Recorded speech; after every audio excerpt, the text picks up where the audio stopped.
Good afternoon. This is the Land Bank Committee meeting called to order on January 16th, 2024. It is approximately 2 p.m. and at this time we'll call the roll for attendance. Colleen Gilson. Present. Stuart Hastings. Present. Jared Oliver. Here. John Orzak. Here. Steve Pajali. Here. Okay.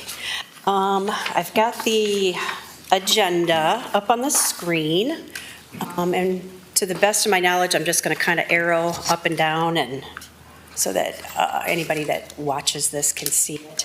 As you can see, the first item of business would be the review or approval of the minutes from the last meeting, which was 9/18 of 2023. Make a motion to approve the meeting minutes as submitted. Second. Okay. Any further discussion on those minutes? Okay. Let's call the roll. Steve Pajali. Yes. John Orzak. Yes. Jared Oliver. Yes. Stuart Hastings. Abstain. Colleen Gilson. Yes. Okay. Thank you. Thank you very much. Okay. So moving further on the agenda, there is no old business to report at this time. So the first item of new business is an application for side lot expansion for the land bank property at 1603 Carr Street. Francisco Sidoti of Birchwood Property Leasing owns the property in the background. So this is in the background on your monitors where there's construction trucks and stuff. So it's back over here on Ransom Street. He would like to increase the property size of that property to afford parking and additional storage for the tenants that stay in that property. The city acquired the property through tax foreclosure in August of 21. A single-family structure, so we're talking about the lot, I'm sorry, right in front here. A single-family structure once stood on the property. However, it was ordered demolished in 2016. So the parcel sits on the corner of Carr and Ransom Street and is zoned residential two-family. The dimensions are approximately 31 feet by 94 feet, according to the auditor's website. As you can see through the auditor's map here, or view, if the property were acquired by the applicant and combined, which is mandatory, it would create a flag-shaped lot. Planning staff was asked to comment on the recommended end use for the parcel, and staff recommended denial of this application in order to retain the parcel for single or two-family new construction. Planning staff also stated that a flag-shaped lot would not be recommended. However, if approved, the sale price of the property would be $200 plus all expenses included in the transfer and combination of the title. Property tax for the parcel would be absorbed with the 1310 Ransom Street, and sale is contingent on the approval of this body, then final approval of a purchase and sale agreement through City Commission, a fully executed purchase and sale agreement, and the property must be combined with the existing property. So it's recommended that the Land Bank Committee either approve or deny this application based on the information provided and planning staff recommendation. I would make a motion to deny the application or the request based on several factors, one being Ms. Gilson and Ms. Eversole and Ms. Blair from the Planning and Community Development Departments is doing an extensive review of our land bank properties. It is the intention of the city to start advertising for and using those lots for development of single or multifamily homes. And I don't think that it's the right time to take this property out of our inventory before that research and all that analysis is done. Second. Okay, does anyone have any further comments? Yeah, I agree with the motion and the second. I guess my thinking would be to create more parking there. If I follow this right, Mr. Sidoti lives behind there? He does live behind the vacant parcel. So there's the picture back up, hopefully on your Okay. monitor. The vacant parcel is the land here on the corner. And then he's behind where the construction vehicles and trailer are. And does he have the single-family property here? It's currently single-family and it's rented. But he owns it? He does own it, Yeah. and I believe I heard word that he might be trying to make it two-family. That Yeah. might be what the construction is happening there right now. Yeah, my concern would be, I know parking's at a premium, but to create more parking here, number one, I don't know if you can get a curb cut there. Engineering would have to decide that. And I would be concerned that these vehicles and these units behind here would end up being stored on that side piece of property, and then all you have is storage for his vehicles, and we end up having a problem down the road. So those would be my comments. Thank you. Any further? Okay, we'll call the roll then on the motion to deny. Jared Oliver, Yes. Colleen Gilson, Yes. Steve Pajali, Yes. John Orzak, Yes. Stuart Hastings. Yes. Okay. I will reach out then to that property owner and give him that decision. The next item of business is an application for side lot expansion at the property located at 1831 3rd Street. This is Lois Brown, residing at 1829 3rd Street, has requested ownership of the city-owned vacant lot at 1831 3rd Street for side yard expansion. I've got a photo of it here. She resides on the left, and then the center property is the land bank property. Ms. Brown submitted the request mid-December, indicated the property would be used for yard expansion or possibly a community garden. The initial communication with Ms. Brown stated that the application would come before the Land Bank Committee for yard expansion until such time that she gives us more information regarding a community garden.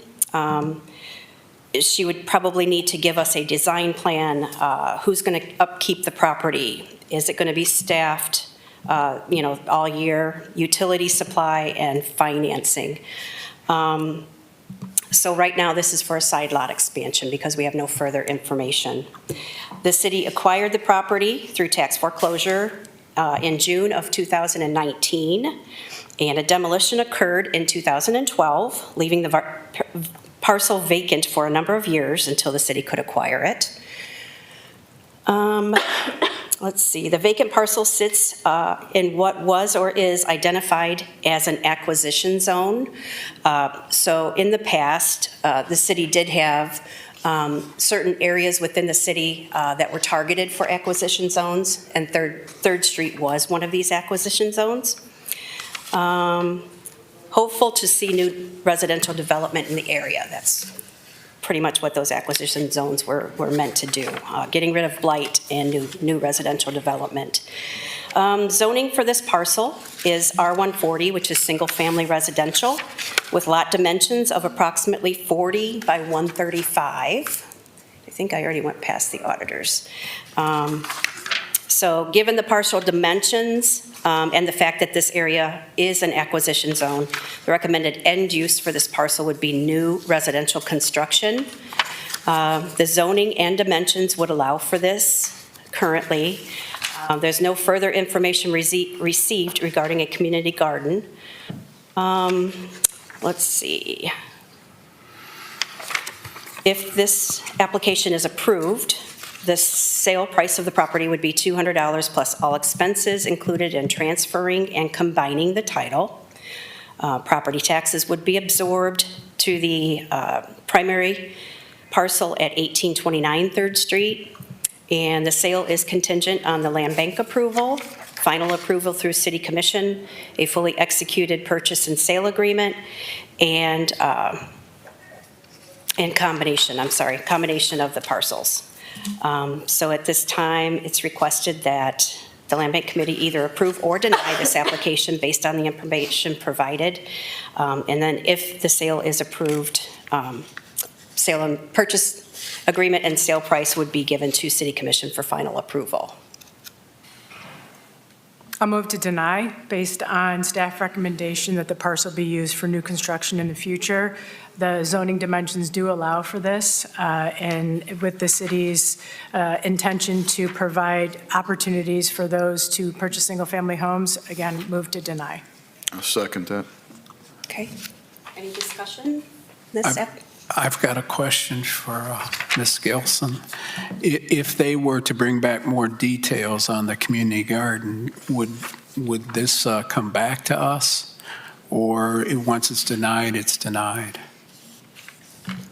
I believe once it's denied, it's denied. We'd have to seek a new application based on, information. The applicant was given the opportunity to submit information for the production of a garden and did not do so before Okay. that was received here. Okay, so they're aware that they needed to provide more information and they never brought it in? Okay. Yep. That was communicated almost immediately when I received the application. Okay. I have a question too. We used to have a policy with the side yard expansion that it has to be offered to both adjoining property owners before selling the property to an individual. Is that still our policy, or did that change? That still is, yeah, if the parcel's big enough, I would suppose we would have to, or probably have to offer it between both.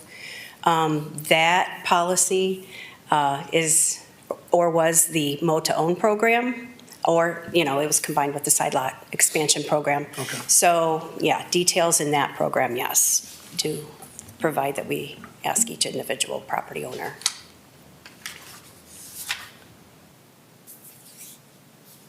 Okay. I guess we'll call the roll on the motion. Stuart Hastings, Yes. Steve Pajali, Yes. John Orzak, Yes. Colleen Gilson. Yes. Jared Oliver. Yes. Okay.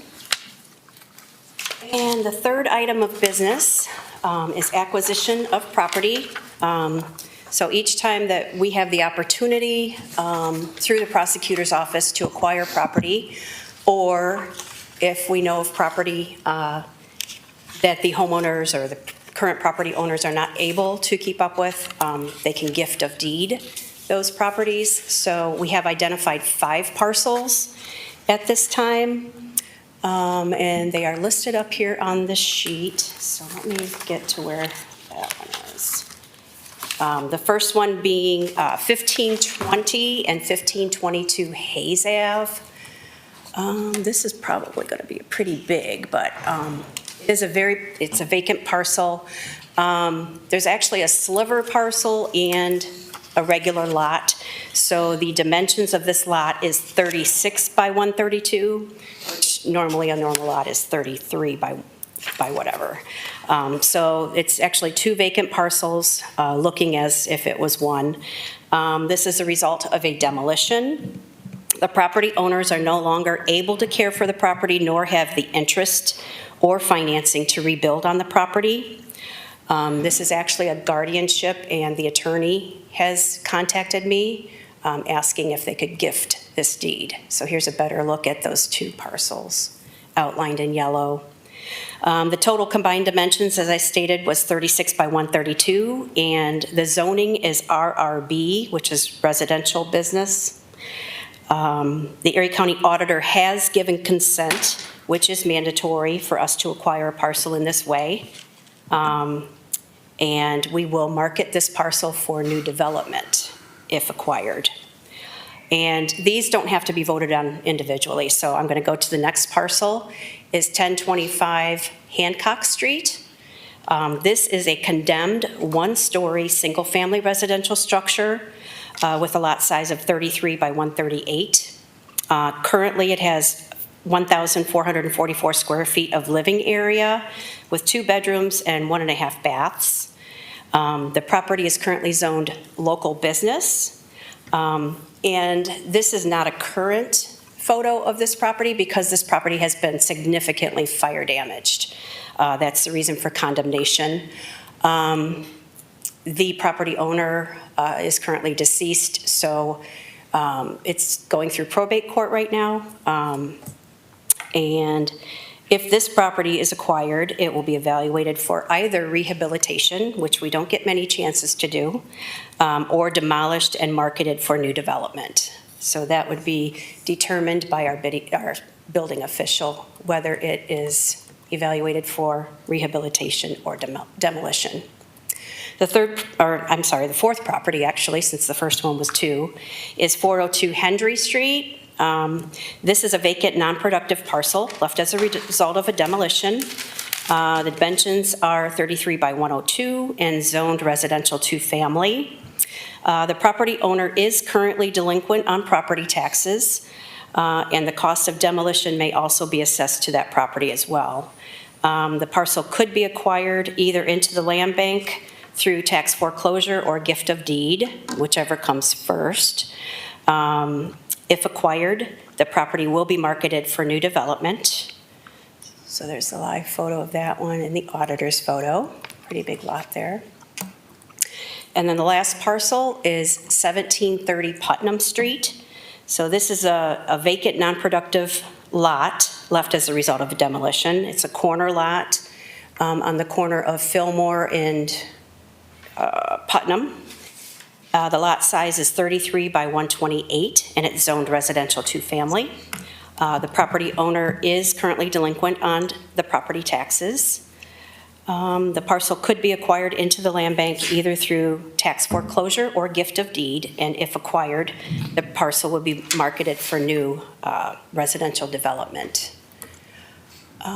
So just a reminder that if it gets to the foreclosure status, it doesn't, or the sheriff's sale status, it doesn't necessarily mean that we automatically get the property, but if we get these approvals ahead of time, if there is no minimum bid on these parcels or houses, we would be the first to accept.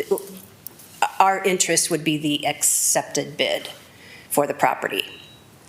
So anything that we do today is not an automatic. It's just saying that we have approval. Just a question, if it goes through the tax foreclosure process, do we send somebody to the steps of the courthouse to lay claim to that property, or does the prosecutor's office call us and say, look, nobody bid on this, would you like these? Yeah, that's usually how it happens. So I have a close relationship with somebody in the prosecutor's office, and they have given me some of these parcels, and once I get this resolution approved, so this will be on the February 12th, I believe, City Commission. If approved, I tell them what properties we are allowed to accept, and then they post that in the sheriff's sale posting that if no minimum bid is accepted or if no minimum bid is reached, that the city will obtain these parcels. They have to post it in the paper that way. And then the gifting part is if the owner would decide to gift it to us and not go through that process. Yep, if the owner is aware that that process is pending or going to happen, they can certainly ask us if we would like to accept the property. Then the due diligence is done to make sure there's no liens on the property, nothing that's going to come back on the city. It's going to be a free and clear title. And then we get the auditor's permission to accept this parcel through gift of deed in lieu of foreclosure.